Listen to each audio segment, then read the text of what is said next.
Cela devait être un rassemblement contre un supposé coup d'État des juges.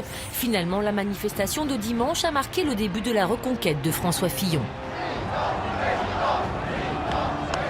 Le jour où je serai reconnu comme innocent par une justice dont je ne désespère pas, quelles qu'aient été mes réserves sur ces premiers actes, mes accusateurs trop rapides auraient honte à leur tour. Sur l'esplanade de Trocadéro, le candidat a tempéré ses propos à l'encontre de la justice tenue quelques jours avant par ses troupes. Il a constaté qu'on lui appliquait une procédure qui était anormalement véloce, rapide.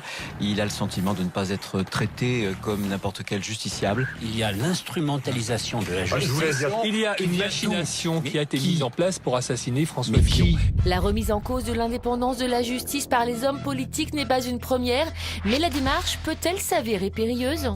Comment pourrait-il demain, président de la République, être le garant de l'indépendance de la justice, lui qui construit sa campagne présidentielle sur la dénonciation des juges ? Dénoncer les juges dans l'histoire de la Ve République, les politiques se sont souvent heurtés à cette autorité quand ils étaient dans le collimateur des magistrats. Vilipender une institution de la République, à savoir l'institution judiciaire, comme le font certains responsables entre guillemets politiques, ne me paraît pas de bonne méthode. Et cette question, les hommes politiques sont-ils, comme ils le prétendent, des justiciables ordinaires ? Je ne demande aucun privilège. Écoutez, ces chefs d'accusation sont grotesques. Je me suis assis dans le fauteuil en face de ces deux dames, juges d'instruction.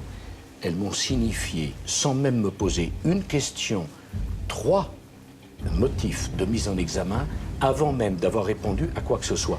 Quelle réaction vous inspire la mise en prison d'un président de conseil général, jeté en pâture à l'opinion publique, jeté dans un cul de basse-fosse dont il doit nettoyer le sol? À qui laisserez-vous le soin de définir la vertu de justice? À la rue, au pouvoir, à ceux qui sont puissants, à ceux qui détiennent la possibilité d'influencer les juges? Non!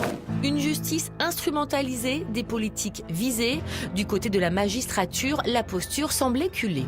J'entends régulièrement les politiques, les mêmes, souvent nous dire mais la justice est d'une lenteur. Aujourd'hui, on lui dit mais elle va beaucoup trop vite. Écoutez, soyons conséquents, on va trop vite ou on va trop lentement. Alors, question qui fâche, l'embellie de dimanche peut-elle résister à l'agenda fixé par la justice alors que François Fillon est convoqué la semaine prochaine ?